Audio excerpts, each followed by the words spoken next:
ফেসবুকের প্রোফাইল পিকচারের জন্য এই ধরনের আকর্ষণীয় ফটোগুলো কীভাবে এডিট করবেন আজকের ভিডিওতে সেটি আপনাদের দেখাবো।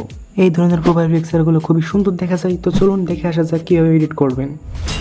তো প্রথমেই আপনি প্লে স্টোরে চলে যাবেন, তারপর এখানে সার্চ করবেন পিক্সেল লিখে সার্চ করার পরে এই অ্যাপ্লিকেশনটি ইনস্টল করে নেবেন। আমার ইনস্টল আগে থেকে করা আছে। এখন ব্যাক চলে আসবেন।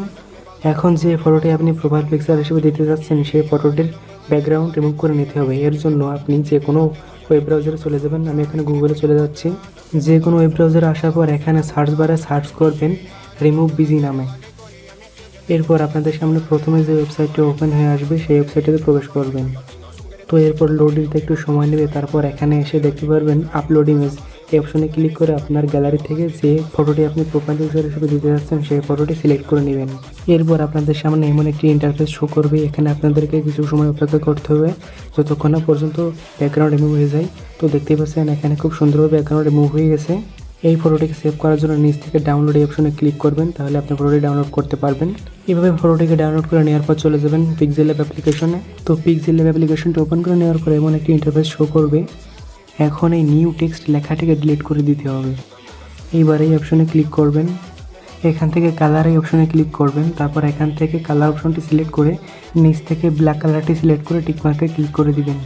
এখন আপনাদের ব্যাকগ্রাউন্ড রিমুভ করা ফটোটি অ্যাড করে নিতে হবে। এর জন্য উপর থেকে প্লাস আইকনে ক্লিক করবেন, তারপর ফ্রম গ্যালারি। এবার আপনাদের ব্যাকগ্রাউন্ড রিমুভ করা ফটোটি অ্যাড করে নেবেন। ফটোটি অ্যাড করা হয়ে গেলে ফটোটিকে কিছুটা জুম করে নিয়ে মাঝখানে এভাবে রেখে দিবেন। এখন নিচ থেকে এই ডায়মন্ড অপশনটিতে চলে আসবেন। তারপর নিচের এই অপশনগুলো একটু সিলেক্ট করে কালার ফিল্টারের অপশনটিতে চলে আসবেন। এখান থেকে ফটোটি স্যাচুরেশন একদম 0 করে দিবেন। আগের মতো উপরের প্লাস আইকনে ক্লিক করে একটি পিএনজি ফাইল অ্যাড করে নিতে হবে, যার ডেসক্রিপশনে আমি লিঙ্ক দিয়ে দিব, আপনারা ডাউনলোড করে নেবেন। তো পিএনজি ফাইলটিকে একটু বড় করে নেবেন। এখন এই পিএনজি ফাইলটিকে ক্রপ করে নিতে হবে। এর জন্য ক্রপ অপশনে ক্লিক করে নিচ থেকে ঠিক এমনভাবে কিছুটা অংশ ক্রপ করে নিতে হবে। এরপর নিচ থেকে অপশনগুলো সিলেক্ট করে চলে যাবেন কালার অপশনে। কালার অপশনটি আনেবল করে দেবেন, তারপর এখানে ব্ল্যাক কালার সিলেক্ট করে নেবেন। এখন এই পিএনজি ফাইলটিকে কিছুটা জুম করে নিয়ে এভাবে আপনার ফটোটির উপরে বসাতে হবে। এক সাইড থেকে এভাবে আরম্ভ করবেন, এরপর আবার কপি করে নেবেন, তারপর একের পর এক লেয়ার এভাবে বসাতে থাকবেন। প্রত্যেকটি পিএনজি ফটোগুলো সুন্দরভাবে বসানো হয়ে গেলে তারপর লেয়ার অপশনে ক্লিক করে প্রত্যেকটিকে লক করে দিতে হবে। এখন প্রোফাইল পিকচারের জন্য একটি নাম অ্যাড করতে হবে। এর জন্য উপর থেকে প্লাস আইকনে ক্লিক করবেন, তারপর টেক্সট। এখানে আপনার নামটি লিখে দিতে হবে। তো এখানে যেই টেক্সটটুকু লেখা আছে এটুকুকে রিমুভ করে দিবেন, তারপর এখানে নিজের নামটি লিখে নেবেন। এরপর নিচের অপশনগুলো থেকে চলে যাবেন প্যাডিং অপশনে। এখানে দুইটা লেফট এবং রাইট প্যাডিং দুটোকেই সমান করে দিবেন। আমি এখানে 16 করে দিচ্ছি। এখন চলে যাবেন স্পেসিং অপশনে।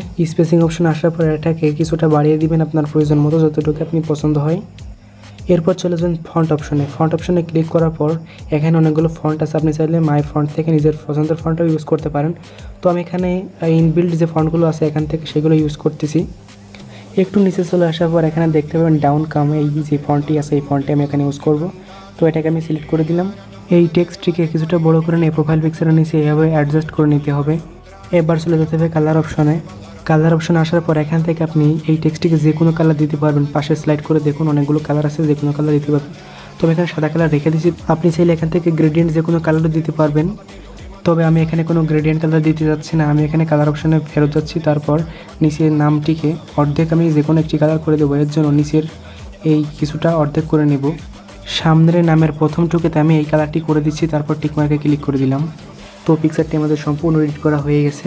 এইবার এই ফটোটিকে সেভ করার জন্য উপর থেকে সেভ আইকনে ক্লিক করে এখান থেকে ডিফল্ট যে অপশনটি আছে এটাকে আল্ট্রা করে দিবেন, তারপর সেভ টু গ্যালারি এই অপশনটিতে চাপ দিবেন। তাহলে আপনার ফটোটি আল্ট্রা কোয়ালিটিতে আপনার গ্যালারিতে সেভ হয়ে যাবে। সো ফ্রেন্ডস, আজকের ভিডিওটি এই পর্যন্তই ছিল। যদি ভিডিওটি ভালো লাগে থাকে তাহলে একটি লাইক করে দিবেন আর কমেন্ট করে জানাবেন ভিডিওটি কেমন লাগলো, আর বন্ধু বান্ধবদের মাঝে ভিডিওটিকে শেয়ার করে দিবেন বেশি বেশি। এইভাবে আমাকে সাপোর্ট করে যাবেন। আশা করি সামনে আপনাদের জন্য আরও ভালো কিছু নিয়ে আসতে পারবো। ধন্যবাদ সবাইকে।